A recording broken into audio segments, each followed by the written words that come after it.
دیکھو یوسف علیہ الصلوۃ والسلام کو بادشاہ کی خوبصورت جو عزیز مصر تھا اس کی انتہائی خوبصورت بیوی نے کمرے میں بند کیا اور اپنی طرف زنا کی دعوت دی. آج کا کوئی لبرل ہوتا نا کہتے ہیں ایکچولی ایک آدمی مسافر ہے, ایکچولی رشتہ ملنے کا بھی چانس نہیں ہے. ایک صاحب نے مجھے کہا کہ میں ہاتھ سے اپنی خواہش پوری کرتا ہوں, ایکچولی میں کیا کروں, میری شادی نہیں ہو رہی. مفتی صاحب یہ ٹوپی ڈرامے جو آج کل ڈاکٹروں نے بھی باز لگا دی ہے اس کام پہ لوگوں کو.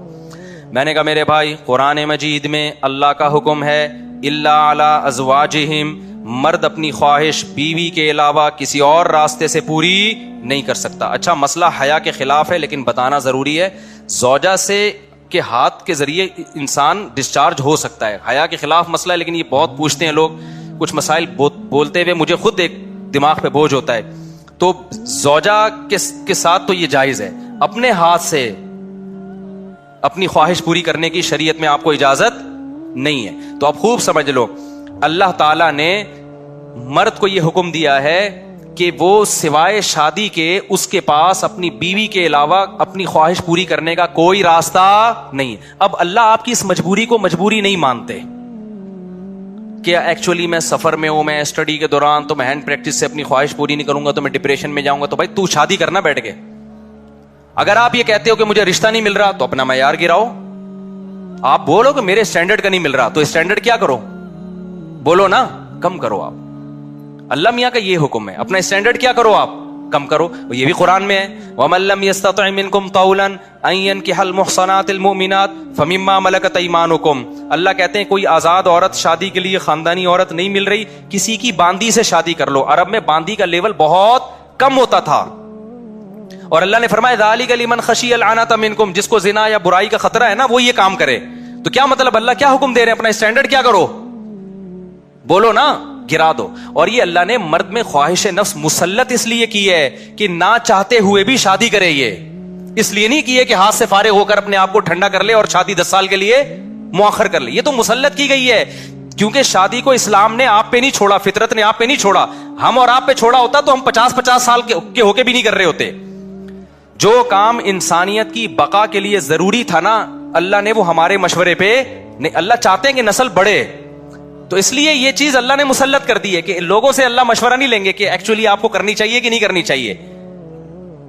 اللہ مسلط اتنی کر دیتے ہیں, آدمی کہتا ہے بھائی میرا دماغ پھٹ رہا ہے, میں برائی کی طرف جا رہا ہوں, میرے پاس کرنے کے علاوہ کوئی آپشن ہے نہیں, تو مسلط ہو جائے. کیوں, اس کا فائدہ کیا ہوگا, مجبور ہو کے آپ نکاح کرو گے, ایک دوسری عورت کو بھی آپ برائی سے بچا لو گے اور دونوں کے ملاپ سے اولاد ہوگی جو اللہ چاہتے ہیں کہ نسل بڑھے.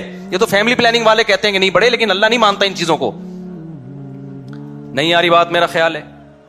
تو یہ فطرت نے مسلط کی ہے. تو اگر ہم مجھ زنی کی اجازت دے دیں تو اس فطرت جو آپ سے چاہ رہی ہے آپ اس کے اگینسٹ چلنا, بولو نا شروع. مثال کے طور پر فطرت آپ کو بھوک لگاتی ہے روٹی کی, کیوں لگاتی ہے, چوری کر کے کھاؤ. اس لیے نہ چاہتے ہوئے بھی آپ کمائیں, کاروبار کریں یا ملازمت کریں. اس ملازمت کرنے سے کیا ہوگا, صرف آپ کو فائدہ نہیں ہوگا, آپ کے باس کو فائدہ ہوگا, اس کا بزنس چلے گا, اس کے بزنس چلنے سے لوگوں کو فائدہ ہوگا. تو یہ سب چیزیں ایک دوسرے سے کیا ہیں, لنک. آپ کو بھوک لگ رہی ہے, اسلام کہتا ہے آپ حلال طریقے سے کما کے کھاؤ. آپ کہہ رہے تھے میں نہیں کما رہا, جب بھوک لگے گی نا ٹائٹ تو آپ کمانے پر کیا ہوگے, مجبور. پھر آپ بزنس کرو گے, اس بزنس سے آپ کو بھی فائدہ ہوگا اور قوم کو بھی فائدہ. تو کچھ کام قدرت ہم پہ مسلط کر کے کرواتی ہے تاکہ لوگوں کو اس سے کیا ہو جائے, فائدہ, ہمارے نہ چاہتے ہوئے بھی فائدہ ہو جائے. لیکن آپ نے کیا کیا, ایکچولی میرے پاس چونکہ ایک ارننگ کا کمائی کا ٹائم نہیں ہے, میں ایکچولی بہت بزی ہوں, میں بہت بڑا سائنسدان بننا چاہتا ہوں. آج کل ٹوپی ڈرامے جو چل رہے ہوتے ہیں, تو میں اگر کماؤں گا تو پھر ایکچولی تو میں بھیک مانگنا شروع کر دیتا ہوں یا میں چوری کر کے کھانا. میں کیا کروں بھائی, میں اسٹڈی ہے, کل میرا پیپر ہے یار, میں کماؤں کیا, تو میں چوری کروں گا. چوری کرنے سے کیا ہوگا, پیٹ بھر جائے گا. ڈاکٹر کہے گا کہ آپ کے وٹامن سارے پورے ہو گئے ہیں. جس مفتی نے کہا تھا چوری نہیں کرو, وہ آپ کی صحت برباد کرنا چاہ رہا تھا. جیسے ڈاکٹر جو مزنی نہیں کرتے نا, ان کو یہ کہتے ہیں مفتی لوگوں کے چکر میں نہیں پڑو, یہ تمہیں ڈپریشن کا مریض بنا دیں گے. کوئی بات نہیں, اپنے آپ کو ہاتھ سے فارغ کر لیا کرو, اس سے ڈپریشن کیا ہو جائے گی, ختم. او بھائی اس سے اس کی ڈپریشن ختم ہوگی, قوم کی ڈپریشن بڑھے گی, عورتوں کی ڈپریشن بڑھے گی. مرد ان سے شادیاں ٹائم پہ نہیں کریں گے, جیسے بڑھ رہی ہے ڈپریشن, وہ بھی زنا کی طرف جائیں گے, وہ بھی ہاتھ سے, اور جو گند ہماری سوسائٹی میں پھیل رہا ہے اور نسل کی کمی کا ذریعہ بنے گی. بہت سارے سائیڈ افیکٹ ہوں گے اس کے. تو فطرت آپ پہ بھوک مسلط کرتی ہے, نہ چاہتے ہوئے بھی آپ روٹی کماؤ, امتحان کو مؤخر کر دو, کیونکہ روٹی کمانے کی فکر ضروری ہے, اس سے دوسروں کو بھی روٹی ملے گی, اس کو بھی بزنس ملے گا. تو فطرت جو بیسک ضرورتیں ہیں نا وہ ہم سے نہیں پوچھتی, وہ ہم پہ مسلط کر دیتی ہے. تو صحیح آدمی ہوگا, صحیح ڈاکٹر ہوگا, وہ کیا کہے گا, یار بھوک لگ رہی ہے نا, پڑھائی کو ایک طرف رکھ, تو ایسا کر کچھ کما یار, کچھ سائڈ بزنس کر لے. اس بزنس سے پھر قوم کو کیا ہونا شروع ہو جائے گا, فائدہ. اگر فری پھوکٹ میں ملنا شروع ہو جائے تو وہ سارا سیٹ اپ کیا ہو جاتا ہے. تبھی تو میں ان کے خلاف ہوں, یہ جو دسترخوان لمبے لمبے بچھائے ہوئے ہوتے ہیں, امیر غریب کا فرق کیے بغیر کھلا رہے ہوتے ہیں. اس کا نقصان یہ ہے کہ لوگ اپاہج بن جاتے ہیں, پھر ملازمت کرنا چھوڑ دیتے ہیں, مزدوری مہنگی ہو جاتی ہے, کیونکہ مزدوروں کو جب فری میں اتنا مل رہا ہوتا ہے وہ کہتے ہیں اب ہمیں ضرورت کیا. ہاں کہیں ایسے مزدور ہوں جن کی دہاڑیاں کم ہوں, وہ ایک الگ بات ہے. تو اب سمجھے اسلام اور دین فطرت ایک ہی چیز کے دو نام ہیں. تو اللہ میاں نے جب حکم دے دیا ہمیں کہ تمہارے پاس نکاح کے علاوہ کوئی راستہ نہیں ہے, تو اٹ مینز اب کوئی راستہ نہیں. اگر کسی کو لت پڑ چکی ہے تو توبہ کرے, عادت چھوڑنے کی کوشش کرے وہ. تو یہاں بھی ہم دیکھو یوسف علیہ السلام چاروں طرف سے دروازے بند, ایک خوبصورت عورت زنا کی دعوت دے رہی ہے. حضرت یوسف ینگ بھی ہیں, جوان بھی, مسافر بھی ہیں, مسافروں کو رشتے ملنا بولو مشکل, لیکن نہ, پھر چاروں طرف سے دروازہ بند. یہ بھی کہہ سکتے تھے جو کہ بھائی اب تو یعنی عورت بھی راضی ہے نا, تو کسی کا دل بھی نہیں دکھا رہے ہم. لیکن شرعی نصوص کیا ہیں کہ لا تقربوا الزنا, کسی بھی شکل میں زنا آپ کے لیے حلال نہیں. حضرت یوسف دوڑے بھاگے, جس حد تک اپنے آپ کو بچا سکتے تھے بچانے کی کوشش. اس کے بعد کیا ہوا, پھر یوسف علیہ السلام جب جو عزیز مصر کی بیوی تھی اس کی جب بدنامی ہو گئی نا, راز فاش ہو گیا کہ یہ اس کی حرکت تھی, تو شہر کی عورتیں کیا کہنے لگی, وقال نسوۃ فی المدینہ امرأۃ العزیز تراود فتاها عن نفسی, کہ دیکھو عزیز مصر بہت بڑا عہدہ تھا, اس کی بیوی ہو کے عاشق کس پہ ہو رہی ہے, ایک غلام پہ عاشق ہو رہی ہے. انا لنراها فی ضلال مبین, ہم سمجھتے ہیں یہ کھلی ہوئی غلطی میں, کیونکہ بھائی اس کا تو رائل فیملی سے ہے نا, تو اس کسی بادشاہ پہ ہوتی, چلو اپنے ملک کا اچھا نہیں لگ رہا اپنا میاں, تو پڑوسیوں کے کسی بادشاہ پہ ہو جاتی, شہزادے پہ ہو جاتی, اپنے گھر کے غلام پہ. تو قرآن کیا کہتا ہے کہ عزیز مصر کی بیوی نے مصر کی عورتوں کی دعوت کی اور ان کے ہاتھ میں چاقو پکڑا دیا, اور یوسف علیہ السلام کو حکم دیا یہاں سے نکل کے جاؤ. حدیث میں آتا ہے اللہ نے اکیلا آدھا حسن یوسف علیہ السلام کو دیا. اس پوری کائنات میں جتنا حسن بانٹا ہے نا اللہ میاں نے, تم لوگ کے حسن ہے ہی نہیں تو سمجھ میں کہاں سے آئیں گی یہ باتیں. کیا یار حقیقت, حسن ویسی کراچی میں کیا چل رہا ہے, جو یہاں کے ماحول ہے, حسن وزن گیا تیل لینے. تو حدیث میں آتا ہے, بخاری کی حدیث ہے, اکیلا آدھا حسن اللہ نے کس کو دیا. اس کائنات میں جتنا حسن بانٹا ہے نا, ہمارے حصے میں کروڑواں آیا ہوگا, ایک کھرب کا ایک چھوٹا سا میرے حصے میں آ گیا ہوگا, ایک آدھا آپ کے حصے میں آ گیا ہوگا. تو سوچو کہ جو آدھا اکیلا ایک کو دیا ہوگا تو کیا ہوگا, وہ یہ بھی معجزہ تھا نا ان کا. اللہ جو پیغمبروں کو معجزے دیتے ہیں تو کچھ بھی معجزہ ہو سکتا ہے. تو یوسف علیہ السلام کا معجزہ کیا تھا, ان کا حسن و جمال. تو اتنے حسین کہ جب عورتوں نے آپ کو دیکھا تو بھلوں کے بجائے قرآن کہتا ہے کیا کاٹ ڈالا, اپنے ہاتھ کاٹ ڈالے, زخمی کر دیا اپنے ہاتھ کو. وَقُلْنَا حَاشَ لِلَّهِ مَا هَذَا بَشَرًا, کہنے لگی اللہ کی قسم یہ انسان نہیں ہے, ان هَذَا إِلَّا مَلَكٌ کریم, یہ کوئی آسمان سے فرشتہ ہے جو زمین پر نازل ہوا ہے. تو پھر وہ بادشاہ جو عزیز مصر کی بیوی نے کیا کہا, فَذَلِكَ الَّذِي لُمْتُنَّنِي فِيهِ, یہ ہے جس کے بارے میں تم مجھے ملامت کر رہی تھی. اب چونکہ راز فاش ہو گیا نا, اور بدنامی تو جو ہونی تھی ہو گئی, وہ بدنامی بھی اب ختم ہو گئی. اب اس نے ان عورتوں کے ساتھ مل کے یوسف علیہ السلام پہ دباؤ ڈالا ہے کہ اب آپ کو میری معاذ اللہ اس بری خواہش کو پورا کرنا پڑے گا. یوسف علیہ السلام جوان تھے, خوبصورت تھے, اور پیغمبروں میں جو قوت اور طاقت ہے وہ عام لوگوں سے کئی گنا زیادہ ہوتی ہے. تبھی قرآن کہتا ہے وَلَقَدْ هَمَّتْ بِهِ وَهَمَّ بِهَا, جب زلیخا نے یوسف علیہ السلام کو دعوت دی ہے تو خواہش جیسے زلیخا کے دل میں تھی یوسف علیہ السلام کے دل میں بھی پیدا ہوئی ہے. تقوی اسے نہیں کہتے کہ آپ کے دل میں خواہش ہی نہیں ہے, تقوی اسے کہتے ہیں خواہشات بھرپور ہوں لیکن اللہ کے خوف سے آدمی اس خواہش کو پورا نہ کرے. یہ جو آج کل نوجوان آتے ہیں اور کہتے ہیں مفتی صاحب ہمارا دل چاہتا ہے لڑکیوں کو دیکھنے کا اور بدنظری سے بچنے کا دل ہی نہیں چاہتا, تو میں کہتا ہوں بھائی جوان ہو تو دل تو چاہے گا, ایسا تقوی کہ دل ہی نہ چاہے تو یہ بہت ہی ڈینجرس ہے, کیونکہ پھر شادی کا شوق بھی کیا ہو جائے گا, ختم ہو جائے گا. دل تو چاہے گا, تو یہ تو نعمت ہے اللہ کی, جتنی صحت اچھی ہوگی اتنا دل